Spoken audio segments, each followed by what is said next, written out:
भारत माता की। भारत माता की। भारत माता की। थाने सगळाने राम राम। राजस्थान के राज्यपाल हरिभाऊ बागड़े जी, यहां के लोकप्रिय मुख्यमंत्री श्रीमान भजनलाल जी, पूर्व मुख्यमंत्री बहन वसुंधरा राजे जी, केंद्रीय कैबिनेट के मेरे साथी अश्विनी वैष्णव जी, अर्जुन राम मेघवाल जी, राजस्थान की उप मुख्यमंत्री दिया कुमारी जी, प्रेमचंद जी, राजस्थान सरकार के अन्य मंत्रीगण, संसद में मेरे साथी मदन राठौड़ जी, अन्य सांसद और विधायकगण और मेरे प्यारे भाई और बहनों, आप सभी यहां इतनी विशाल संख्या में आए हैं और इतनी भयंकर गर्मी के बीच, और आज इस कार्यक्रम से देश के 18 राज्य और केंद्र शासित प्रदेशों से भी लाखों लोग ऑनलाइन आज यहां हमारे साथ जुड़े हैं। अनेक राज्यों के राज्यपाल, मुख्यमंत्री, लेफ्टिनेंट गवर्नर, अन्य जनप्रतिनिधि आज हमारे साथ हैं। मैं देश भर से जुड़े सभी महानुभावों का, जनता जनार्दन का अभिनंदन करता हूं। भाई और बहनों, मैं यहां पर करणी माता का आशीर्वाद लेकर आपके बीच आया हूं। करणी माता के आशीर्वाद से विकसित भारत बनाने का हमारा संकल्प और मजबूत हो रहा है। थोड़ी देर पहले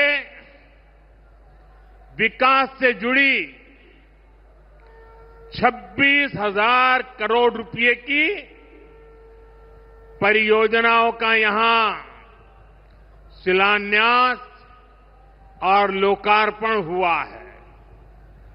मैं इन परियोजनाओं के लिए देशवासियों को, राजस्थान के मेरे भाई बहनों को बहुत बहुत बधाई देता हूं। साथियों, विकसित भारत बनाने के लिए आज देश में आधुनिक इंफ्रास्ट्रक्चर बनाने का बहुत बड़ा महायज्ञ चल रहा है। हमारे देश की सड़कें आधुनिक हो, हमारे देश के एयरपोर्ट आधुनिक हो, हमारे यहां रेल और रेलवे स्टेशन आधुनिक हो, इसके लिए पिछले 11 साल में अभूतपूर्व गति से काम किया गया है। आप कल्पना कर सकते हैं, इंफ्रास्ट्रक्चर के इन कामों पर देश पहले जितना पैसा खर्च करता था, आज उससे 6 गुना ज्यादा पैसा खर्च कर रहा है। 6 गुना ज्यादा।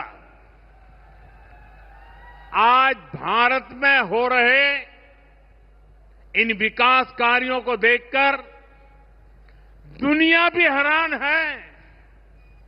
आप उत्तर में जाएंगे तो चिनाब ब्रिज जैसा निर्माण देखकर लोग हैरान हैं। पूर्व की तरफ जाएंगे तो अरुणाचल की सेला टनल, असम का बोगीबिल ब्रिज आपका स्वागत करते हैं। पश्चिम भारत में आएंगे तो मुंबई में समंदर पर बना अटल सेतु नजर आएगा। सुदूर दक्षिण में देखेंगे तो पंबन ब्रिज मिलेगा, जो अपनी तरह का देश का पहला ब्रिज है। साथियों, आज भारत अपनी ट्रेनों के नेटवर्क को भी आधुनिक कर रहा है। ये वंदे भारत ट्रेनें, अमृत भारत ट्रेनें, नमो भारत ट्रेनें, ये देश की नई गति और नई प्रगति को दर्शाती है। अभी देश में करीब 70 रूट पर वंदे भारत ट्रेनें चल रही है। इससे दूर सुदूर के इलाकों में भी आधुनिक रेल पहुंची है। बीते 11 साल में सैकड़ों रोड ओवरब्रिज और रोड अंडरब्रिज का निर्माण किया गया है। 34,000 किलोमीटर से ज्यादा के नए रेल ट्रैक बिछाए गए हैं। अब ब्रॉडगेज लाइनों पर मानव रहित क्रॉसिंग, वो बात इतिहास बन चुकी है, खत्म हो चुकी है। हम मालगाड़ियों के लिए अलग से स्पेशल पटरियां, डेडिकेटेड फ्रेट कॉरिडोर का काम भी तेजी से पूरा कर रहे हैं। देश के पहले बुलेट ट्रेन प्रोजेक्ट पर काम चल रहा है और इन सबके साथ ही हम एक साथ देश के करीब 1300 से अधिक रेलवे स्टेशनों को भी आधुनिक बना रहे हैं। साथियों, आधुनिक हो रहे इन रेलवे स्टेशनों को देश ने अमृत भारत स्टेशन का नाम दिया है। आज इनमें से 100 से अधिक अमृत भारत स्टेशन बनकर के तैयार हो गए हैं। सोशल मीडिया पर भी लोग देख रहे हैं कि इन रेलवे स्टेशनों का पहले क्या हाल था और अब कैसे इनकी तस्वीर बदल गई है। साथियों, विकास भी, विरासत भी, इस मंत्र का इन अमृत भारत रेलवे स्टेशनों पर उसका नजारा साफ साफ दिखाई देता है।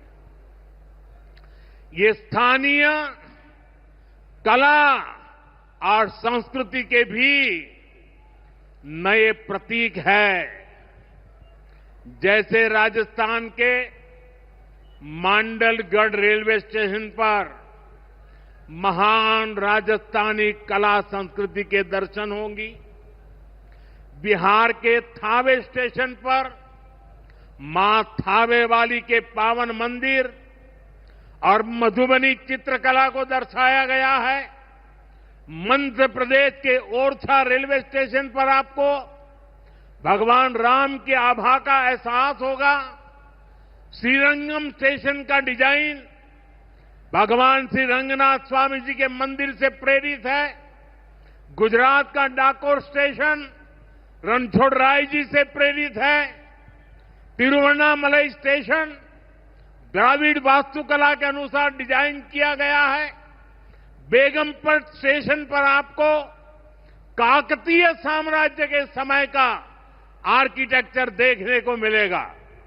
यानी हर अमृत स्टेशन पर आपको भारत की हजारों साल पुरानी विरासत के दर्शन भी होंगे। ये स्टेशन हर राज्य में टूरिज्म को भी बढ़ावा देने के माध्यम बनेंगे, नौजवानों को रोजगार के नए मौके देंगे और मैं उन शहर के नागरिकों को, रेलवे में यात्रा करने वाले पैसेंजर से प्रार्थना करूंगा, ये सारी संपत्ति के मालिक आप हैं।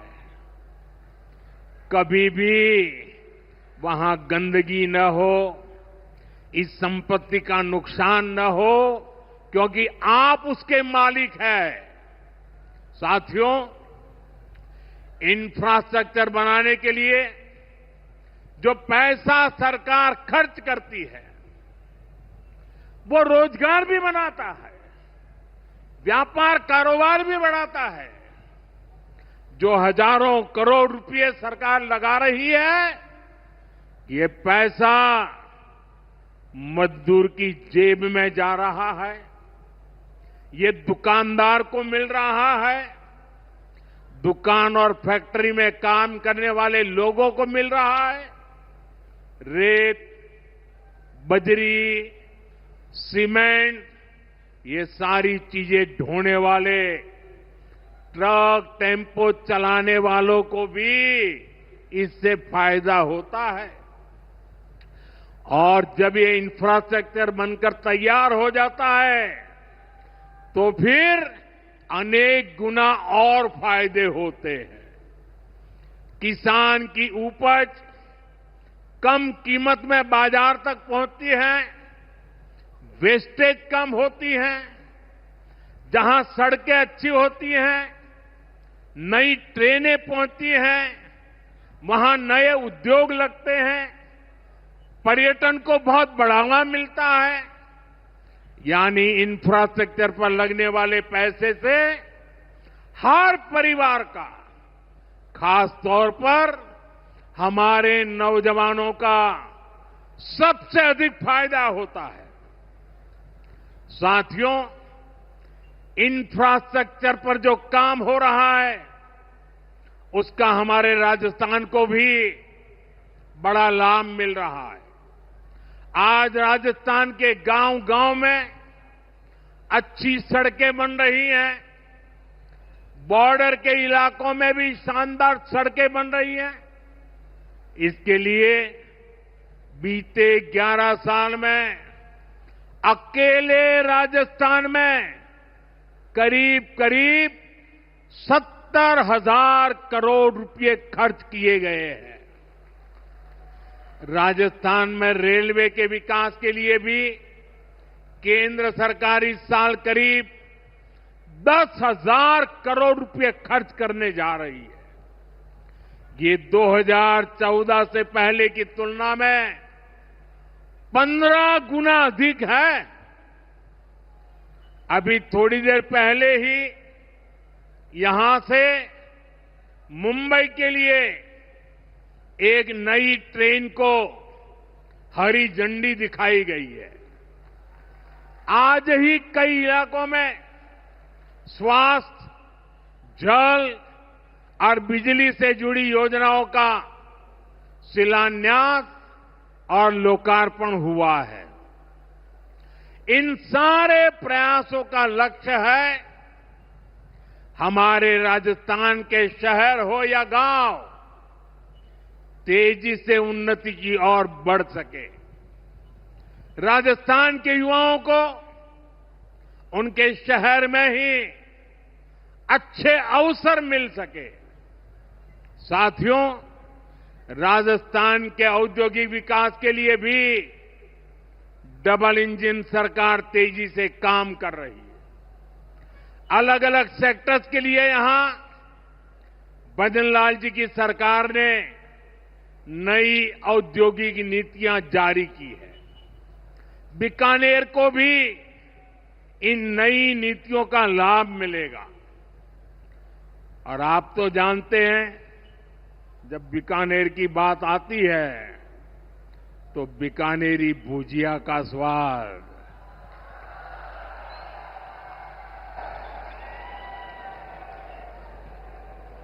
और बीकानेरी रसगुल्लों की मिठास,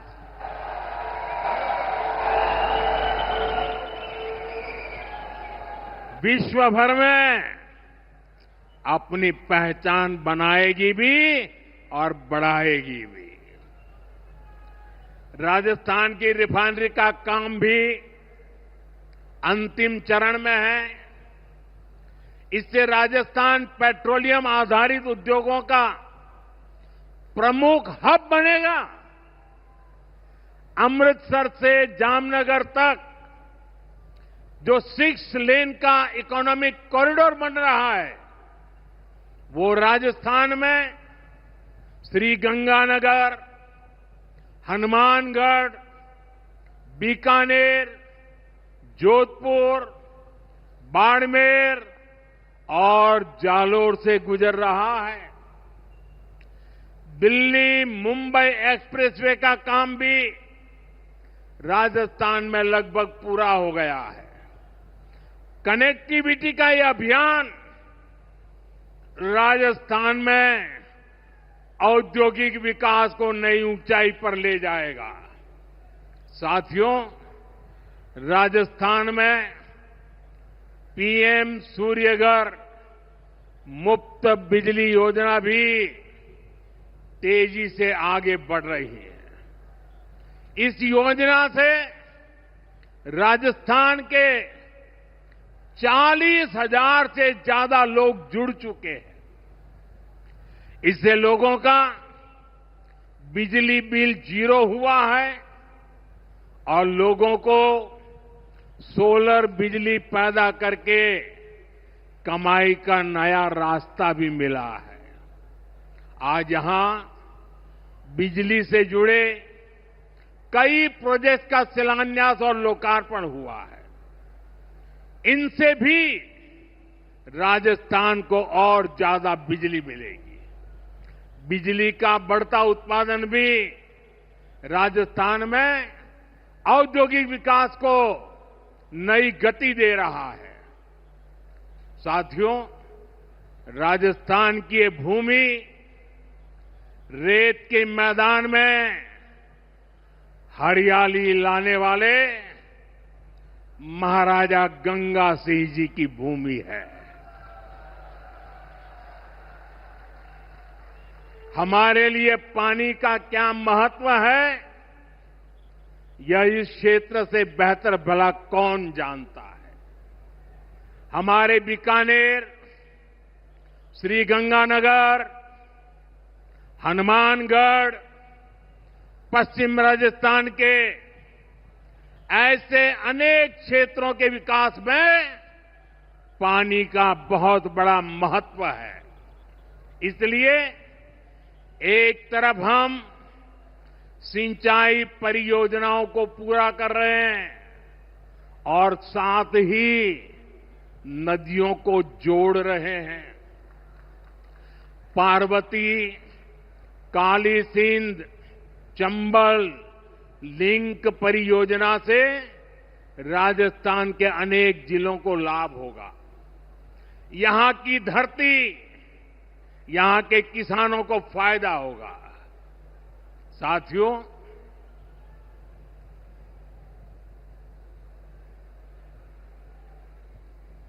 राजस्थान की ये वीर धरा हमें सिखाती है कि देश और देशवासियों से बड़ा और कुछ नहीं। 22 अप्रैल को आतंकवादियों ने धर्म पूछकर हमारी बहनों की मांग का सिंदूर उजाड़ दिया था।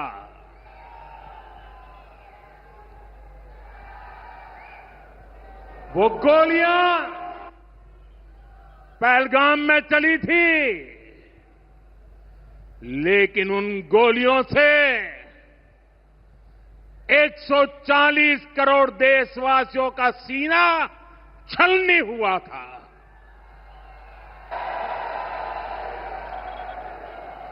इसके बाद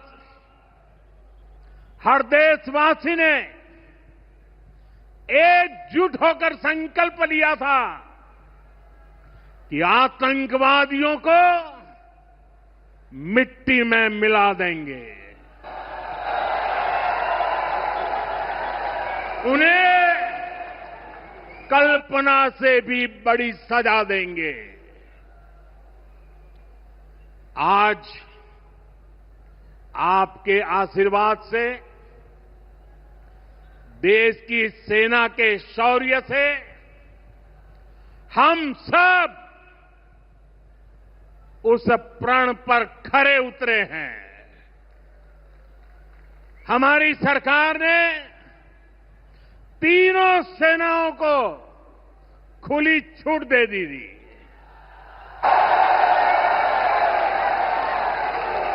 और तीनों सेनाओं ने मिलकर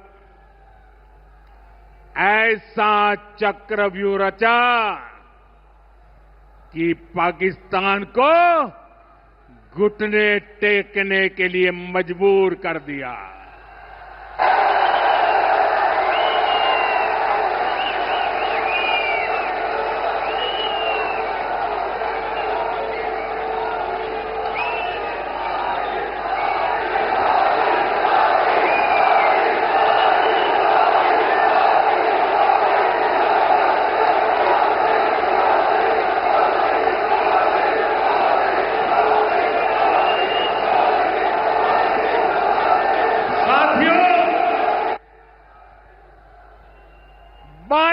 तारीख के हमले के जवाब में हमने 22 मिनट में आतंकियों के 9 सबसे बड़े ठिकाने तबाह कर दिए।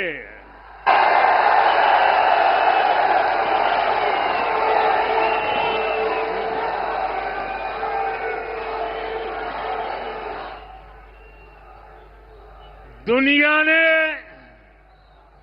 और देश के दुश्मनों ने भी देख लिया कि जब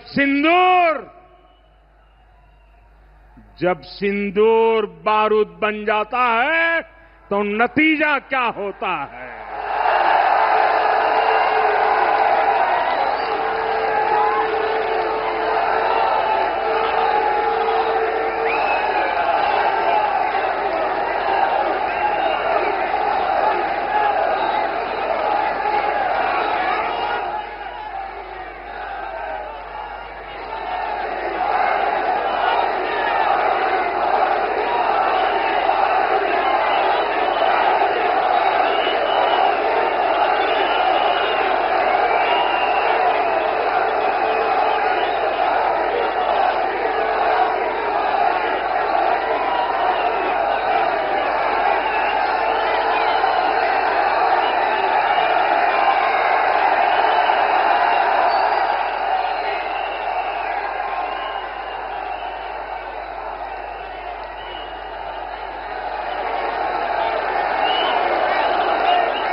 वैसे साथियों,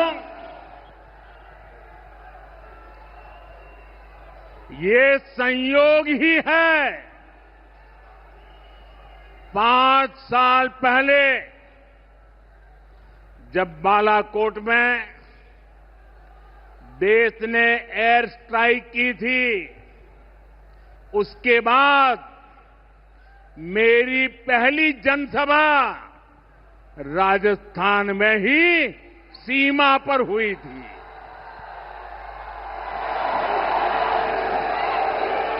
वीर भूमि का ही ये तप है कि ऐसा संयोग बन जाता है। अब इस बार जब ऑपरेशन सिंदूर हुआ तो उसके बाद मेरी पहली जनसभा फिर यहां वीरभूमि राजस्थान की सीमा पर बीकानेर में आप सभी के बीच हो रही है।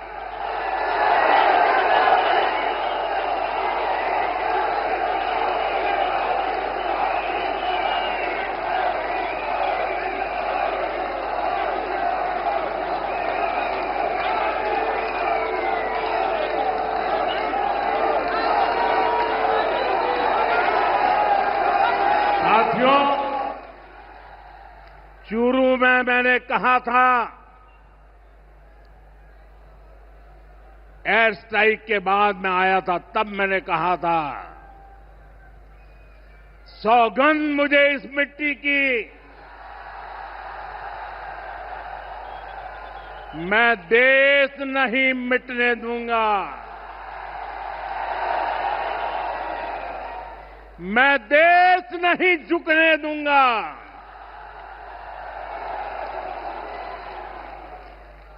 आज मैं राजस्थान की धरती से देशवासियों से बड़ी नम्रता के साथ कहना चाहता हूं, मैं देश के कोने कोने में जो तिरंगा यात्राओं का हुजूम चल रहा है,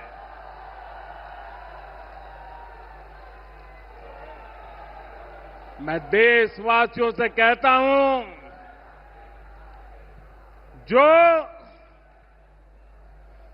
जो सिंदूर मिटाने निकले थे, जो सिंदूर मिटाने निकले थे, उन्हें मिट्टी में मिलाया है।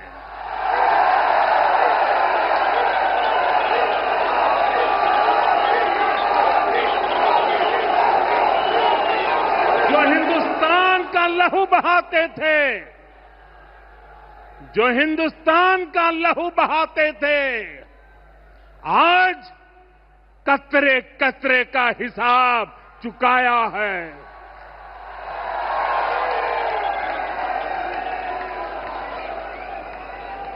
जो सोचते थे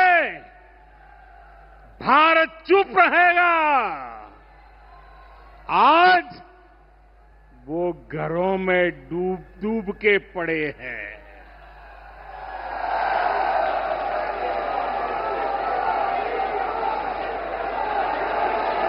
जो अपने हथियारों पर घमंड करते थे, जो अपने हथियारों पर घमंड करते थे, आज वो मलबे के ढेर में दबे हुए हैं।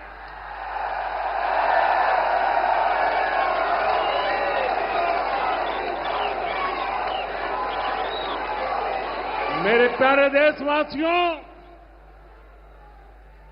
ये शोध प्रतिशोध का खेल नहीं,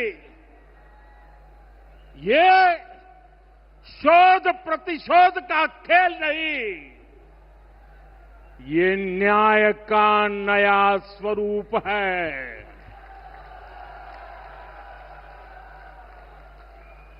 ये न्याय का नया स्वरूप है। ये ऑपरेशन सिंदूर है।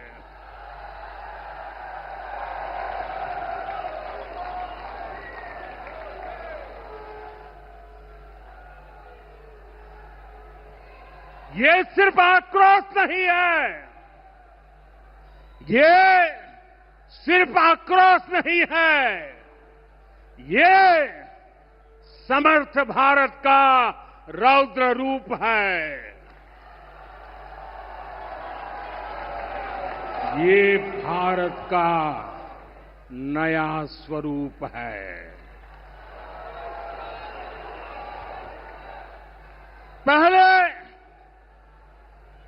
पहले घर में घुसकर किया था वार, पहले घर में घुसकर किया था वार, अब सीधा सीने हृदय पर किया प्रहार है।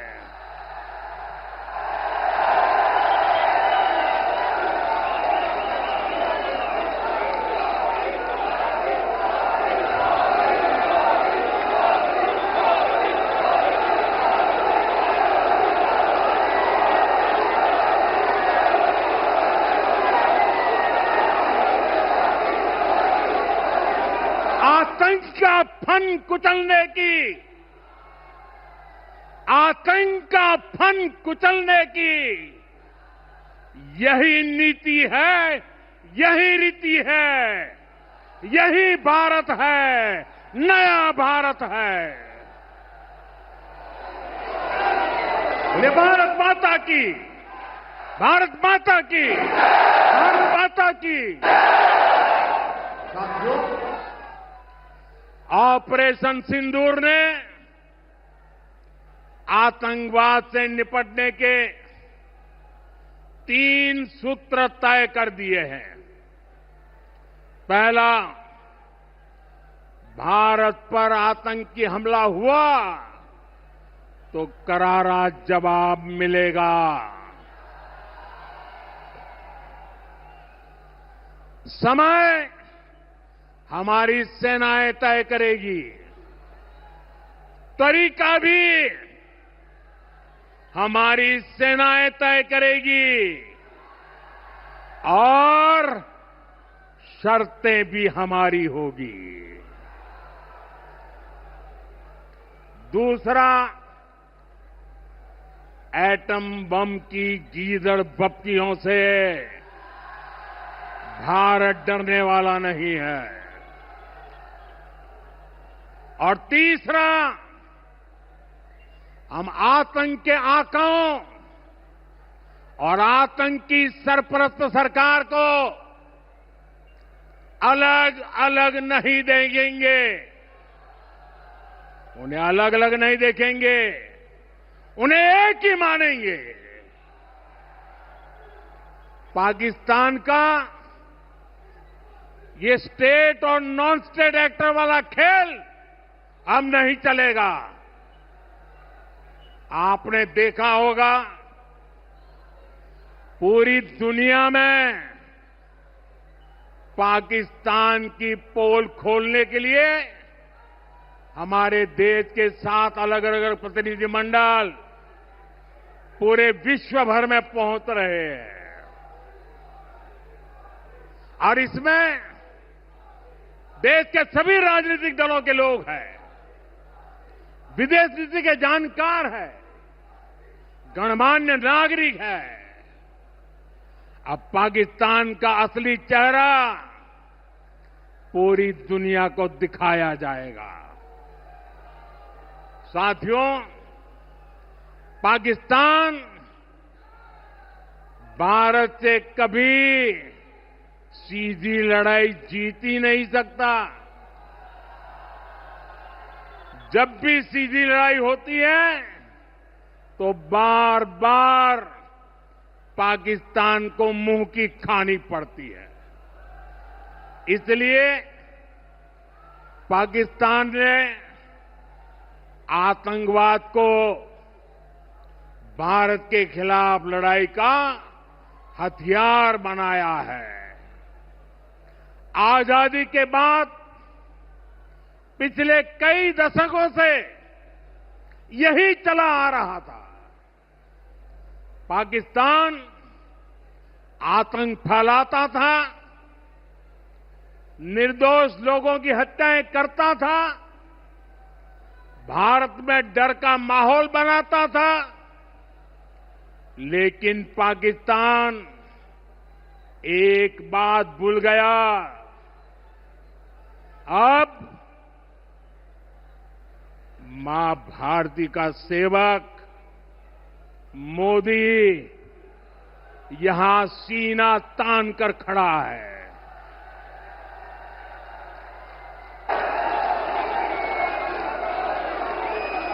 मोदी का दिमाग ठंडा है, ठंडा रहता है, लेकिन मोदी का लहू गर्म होता है।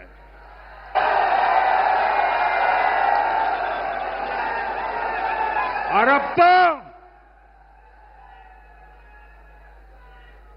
मोदी की नसों में लहू नहीं, गरम सिंदूर बह रहा है।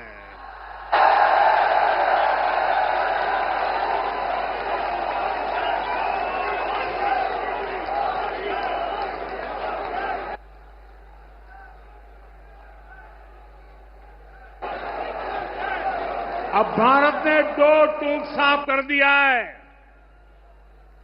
हर आतंकी हमले की पाकिस्तान को भारी कीमत चुकानी पड़ेगी और ये कीमत पाकिस्तान की सेना चुकाएगी, पाकिस्तान की अर्थव्यवस्था चुकाएगी। साथियों, जब मैं दिल्ली से यहां आया तो बीकानेर के नाल एयरपोर्ट पर उतरा। पाकिस्तान ने इस एयरबेस को भी निशाना बनाने की कोशिश की थी, लेकिन वो इस एयरबेस को रत्ती भर भी नुकसान नहीं पहुंचा पाया। और वहीं यहां से कुछ ही दूर सीमा पार पाकिस्तान का रहीम यार खान एयरबेस है। पता नहीं आगे कब खुलेगा। आईसीयू में पड़ा है। भारत की सेना के अचूक प्रहार ने इस एयरबेस को तहस नहस कर दिया है। साथियों, पाकिस्तान के साथ न ट्रेड होगा न टॉक। अगर बात होगी तो सिर्फ पाकिस्तान के कब्जे वाले कश्मीर की, पीओके की। और अगर पाकिस्तान ने आतंकियों को एक्सपोर्ट करना जारी रखा तो उसको पाई पाई के लिए मोहताज होना होगा। पाकिस्तान को भारत के हक का पानी नहीं मिलेगा। भारतीयों के खून से खेलना पाकिस्तान को महंगा पड़ेगा। ये भारत का संकल्प है और दुनिया की कोई ताकत हमें इस संकल्प से डिगा नहीं सकती है।